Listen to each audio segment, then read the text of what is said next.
today, this is, to me, one of the most interesting stories that we are ever going to do. It's about the Fukushima nuclear accident of 2011. A triple meltdown of 3 nuclear reactors, and what many would say is the worst nuclear incident since the Chernobyl disaster. But, and there's a big but here, there's a very interesting asterisk over this disaster, which we will get to. Okay, Fukushima, that's a word that I've heard. I know that this is a major event, but I don't know the details. So I'm very keen to know more. But you know it prompted the arrival of Godzilla. No, I didn't know that. Godzilla's not real, Tom. I'm sorry. Don't play those games with me. I'm just a common fool. With whom should I play those games? Should I play them with Lewis? He has a computer in front of him. He's no fun to play games You're a doctor. I'm a doctor. Mr. Auerbach. I'm not a real doctor, but I play one on this podcast. Right. Well, play it better. And play it now. Okay. Action. This is Where Did Everyone Go? With me, Dr. Sasha Auerbach. And me, Tom Ward. A journey into the weird history of abandoned places. All right. Ask me where we are. Okay. So this is Japan, right? Where exactly? So the Fukushima nuclear power plant was on the east coast of Japan, about 150 miles north of Tokyo. Okay. So from the video, I'm seeing a completely deserted town. Empty streets, and half of the buildings are totally missing. You can just see the plots of land where they once stood. Yeah. There's a completely deserted high school, what looks like the remains of a bridge, but it's all buckled and leading to nowhere. There are houses with cars still parked outside them. But these homes are all covered in vines. Their gardens are so overgrown you can barely see some of them. Yeah, and as you notice, there's an odd object in the middle of the street. Yes. Something one would not expect to find in the middle of a street on land. No. Yeah, a very big boat as well. Yeah. There are also big security fences and checkpoints here too, so this is clearly now a complete no-go zone. But let's think about this for a moment. Does this type of damage seem like the kind that would be caused by a nuclear meltdown? Well, no. I don't associate boats in the middle of roads with nuclear meltdowns. No, and we will come back to kind of the popular image of what happens when a nuclear reactor meltdown, the image of what happens versus what actually happens a little bit later. Okay, then. All right, Sasha, I'm braced for an intense one today. Where did everyone go? So, inside an abandoned school here, you can see a clock that stopped at 2:46. And it's been that way since March 11, 2011. It's a powerful reminder of the exact moment that everything changed irreversibly for this part of Japan. What happened initially was not a nuclear meltdown. What happened here was a magnitude 9 undersea megathrust earthquake, the most powerful earthquake ever recorded in Japan. In fact, the 4th most powerful earthquake recorded in the world since modern seismography began in 1900. Now, you've probably heard of, you'll hear an earthquake reported as magnitude 4 or magnitude 6 on what we call the Richter scale. And you think, okay, well, 4 and 6 must be kind of close in power. What's important to remember about that scale is it's logarithmic, not arithmetic, which means that a 5 earthquake is twice as strong as a 4 earthquake. Goes up that way. So now imagine a 6, which is considered a powerful earthquake. Imagine how much more powerful. So 7 is magnitude double. 9. Yeah, 7 would be double of 6, and then 8 is double of 7. Wow. So it's a scale that goes up like this, not like that. Okay. So now imagine 9. Right. And the earthquakes that we hear about that are very powerful ones are like 6.5, 6.7, like the great San Francisco earthquakes. So this is magnitude 9. Right. Is that the biggest? That's the biggest since they started measuring in 1900. Fourth biggest. Fourth biggest. Okay. Yeah. Wow. And it lasted 6 minutes, which is also an incredibly long time for an earthquake to last. Yeah, especially with how long it would feel with all that's going on. You'd imagine time would feel like an eternity. This earthquake was so powerful and so sustained, it actually moved the entire country of Japan eastwards by 8 feet. Wow. Yeah, just imagine the amount of force that has to be released to move an entire country 8 feet. Wow. So it just slid. It slid. That's exactly what happened. Tectonic plates hit, and one goes under the other, and the whole thing moves. Wow. I mean, does it all go with it? I mean, Well, everything on the plate that moves travels as the plate travels. man. So you could have a south-facing garden at the start of the day. Well, it doesn't twist. Right. It goes in a line. But. Oh, okay. Now, the earthquake prompted the evacuation, but it wasn't the reason no one was allowed back. In fact, the earthquake didn't do as much damage as you expect because it's an undersea earthquake, right? It happens well away from Japan itself. And Japan actually leads the world in earthquake preparedness. They have some of the best building codes to make things earthquake-proof. They put large buildings on shocks to absorb, and they use special construction materials that can withstand the force of an earthquake, as they know this is something that they have to plan for. They have some of the best civil defense systems in the world. Everyone knows an earthquake could happen at any moment, and they plan and build accordingly. So when this earthquake hit, it actually didn't knock down that many buildings. Okay, but did the earthquake damage the nuclear power plant? No, actually. Upon detecting the earthquake, all 3 operating reactors automatically scrammed. They automatically shut down, which basically means that, I don't know how much you know about the way a nuclear reactor works, but you basically have these control rods that stop the chain reaction that drives the nuclear reactor forward. And scramming is when these rods basically just drop all the way into the reactor core and the entire reaction just stops. Okay. Like turning off a switch almost. Okay, but I'm a bit confused because we wouldn't be here if that had all been working Well, as it should. And I mean, I'm thick. Again, even I know that. The system actually worked as designed. It was expected that the electricity grid would at times fail. And this was a result, in this case, at the Fukushima plant, because of damage to the electrical switch station.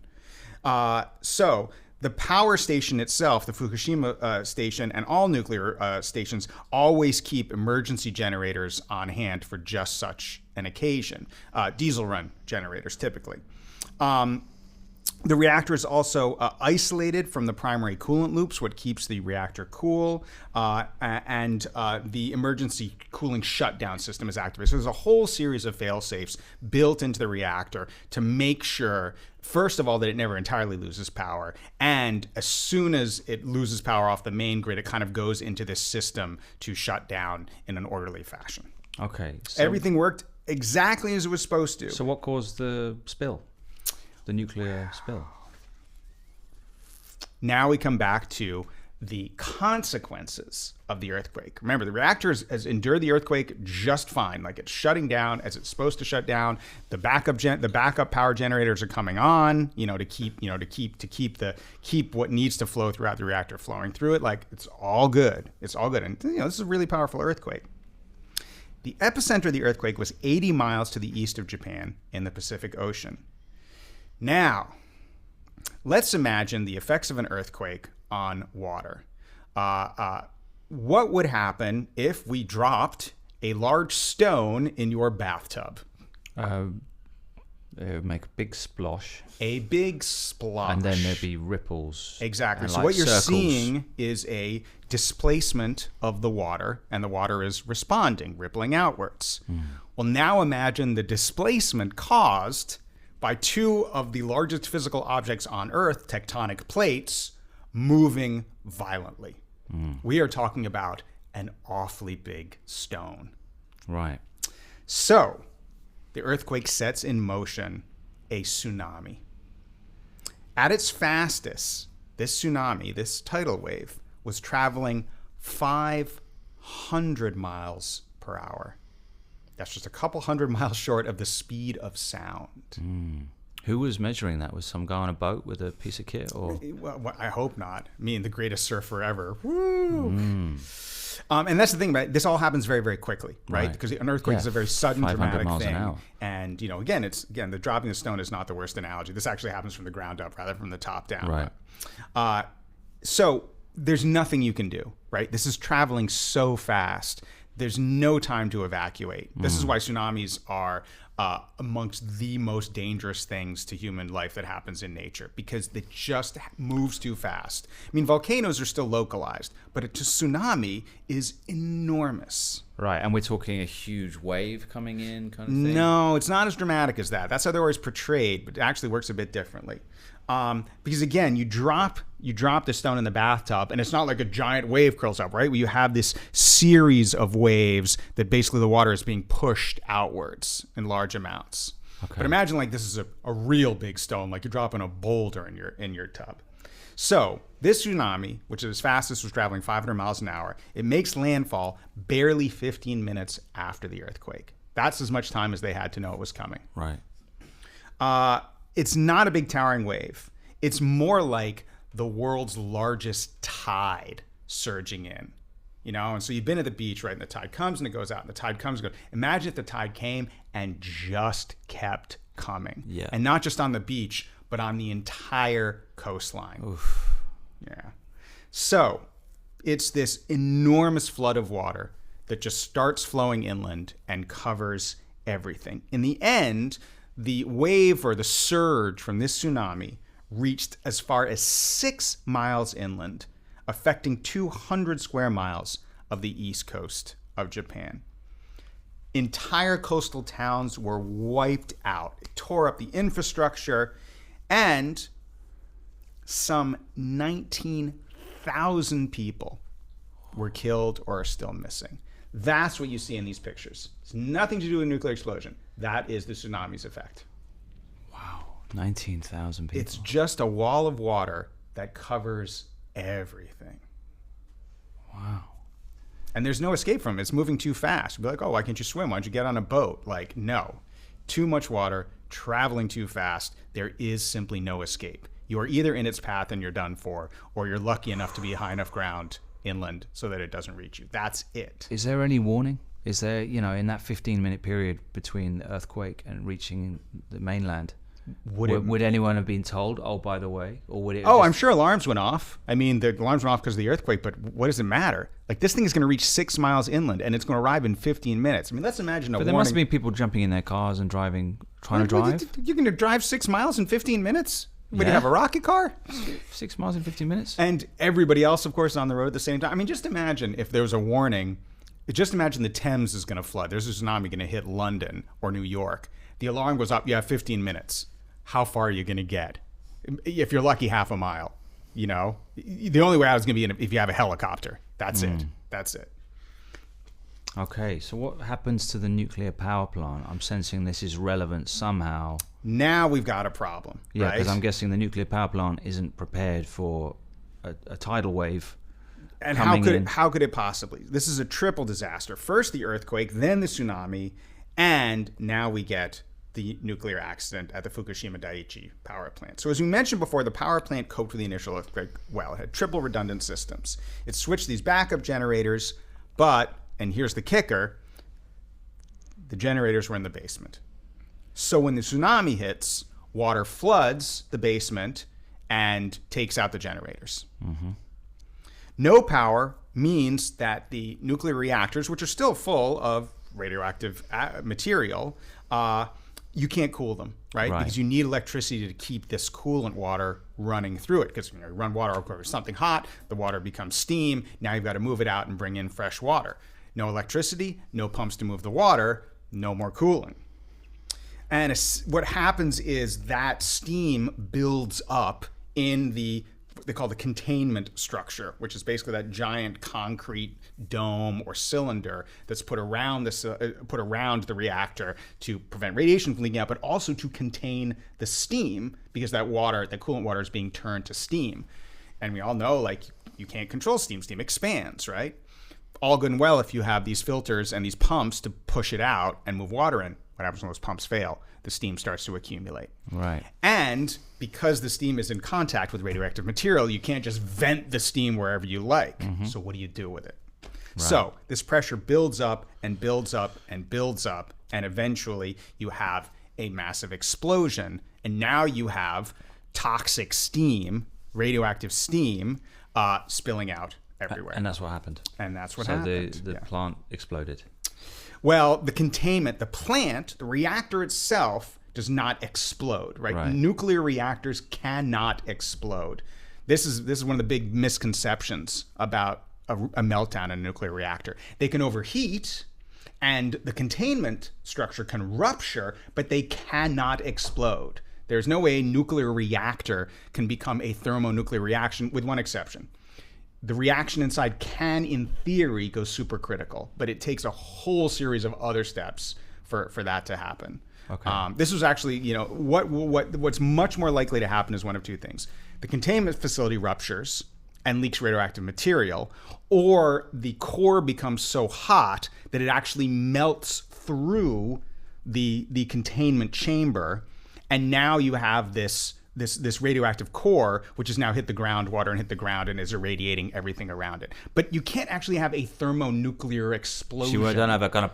Yeah, nuclear reactors do not become nuclear bombs. This is one of Right. the biggest misconceptions about nuclear reactors. They do not become nuclear bombs. So in this case, it was the second one? In this case, no, there's no meltdown. It's the rupture of the containment facility, which leaks this radioactive steam everywhere. Yeah. So, because the steam spreads out and it's extremely radioactive, that's when you have to evacuate, the entire area and keep it evacuated. I mean, you cannot possibly legislate for a 6-mile giant tide moving inland, can you? This wouldn't have been in their safety in how the building was made. Yeah, exactly. So what happens? All will be revealed after a short ad break. All right, the first thing that happens is that the government declares a nuclear emergency and announces an immediate evacuation order. Less than 2 miles from the reactor was the Tomioka High School, the school we saw in the video at the beginning, and you can see it again now. But the school was not the only place to be evacuated. On March 12th, the next morning, residents were planning to go back home and start tidying up from the tsunami. But there was an instruction to completely abandon the entire city of Tomioka, 6,300 households and 16,000 people. Over the coming months, the evacuation zone was expanded even further, resulting in almost 200,000 people being forced to abandon their homes. That is a lot of people needing somewhere to go. Yeah. Well, again, the danger of the nuclear reactors is not that it's going to become a bomb. The danger is that anything that comes out of that containment facility is highly irradiated. Yeah. And it's going to remain radioactive and thus dangerous to humans for, the half-life of some of these particles is 1,600 years. Right.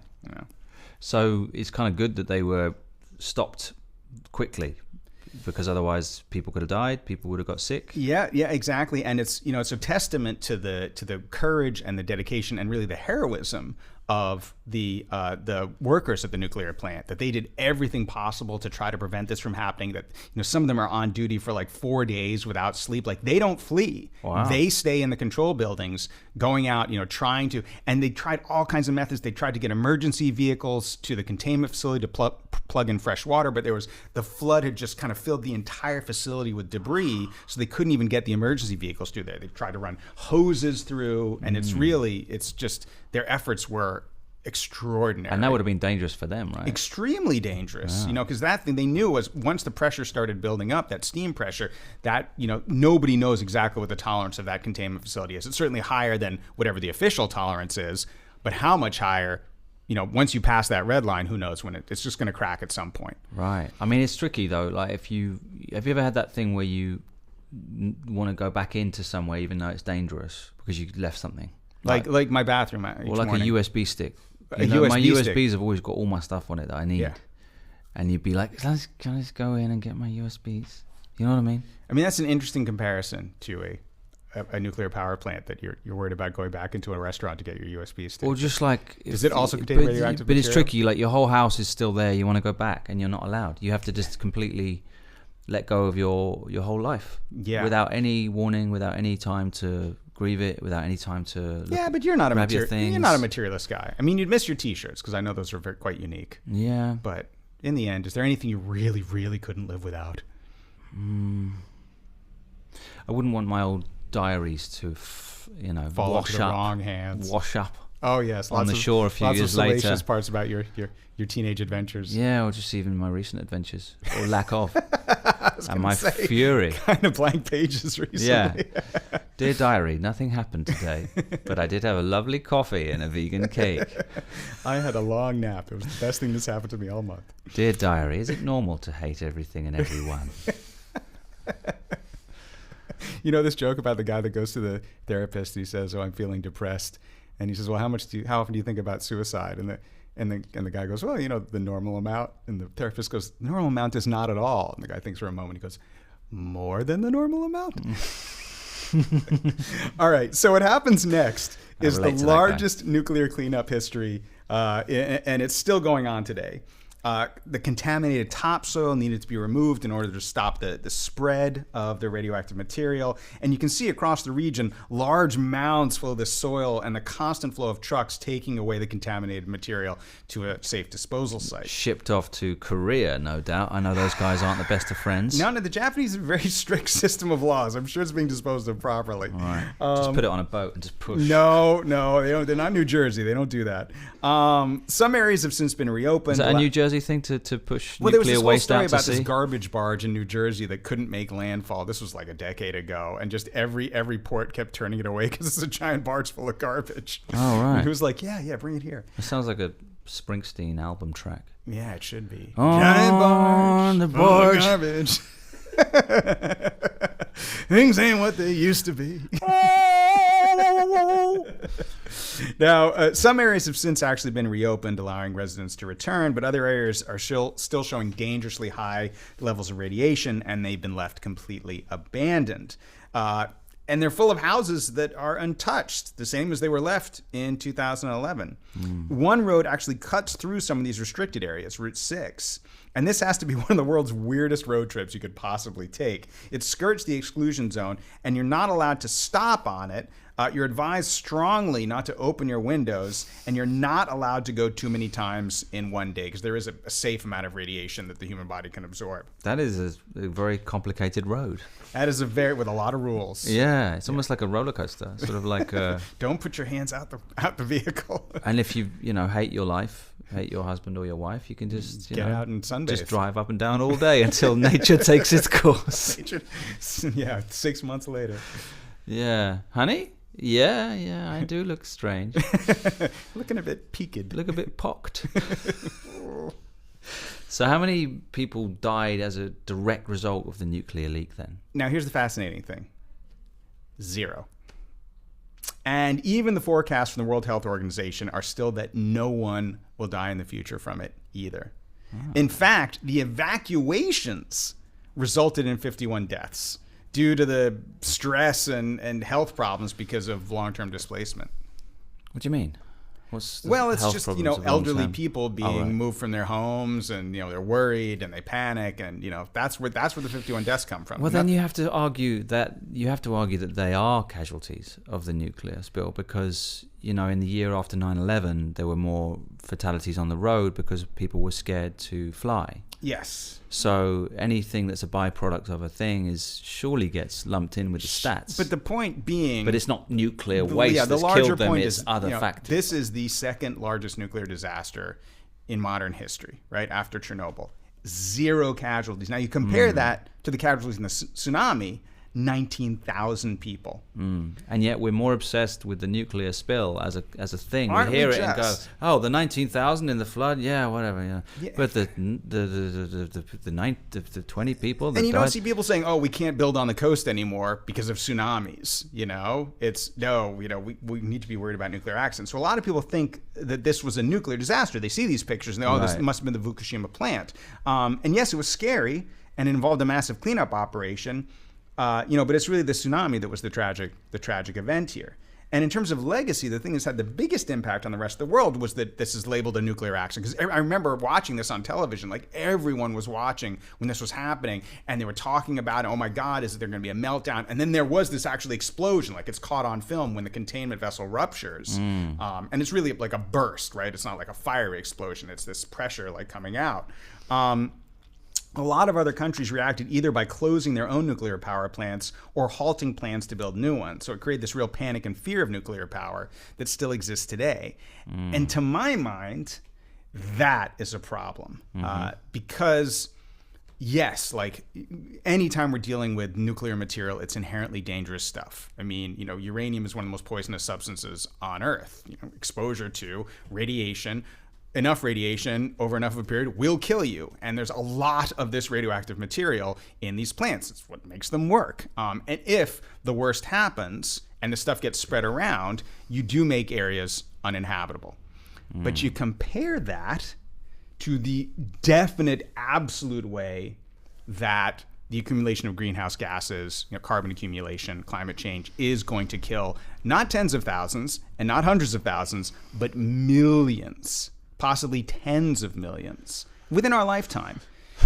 You have, each society, each nation, and we as a species have to make a rational calculation and say, what is the greater risk?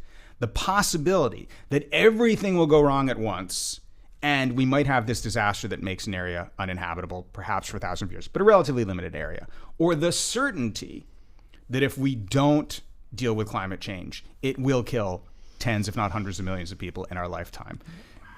Again, we all make this calculation. There is no safe option. We don't make calculations. We make emotional decisions. We make emotional decisions. And we see pictures like this and we go, oh, I don't want that. Yeah. And you hear about climate change, and climate change looks like this, actually, ironically. But if someone tells you, oh, that's caused by a nuclear reactor, melting down, or an explosion, or a leak, and you're like, that's kind of creepy, and it makes you think about your bones going green and horrible. And people hear nuclear and all they think about is a mushroom cloud, when in fact it is simply impossible for a nuclear reactor to become a nuclear bomb. So this, as with so many other issues, the important thing is cold, rational, informed decision making. Not swayed by emotion, not swayed by irrationality, not swayed by fiction or drama.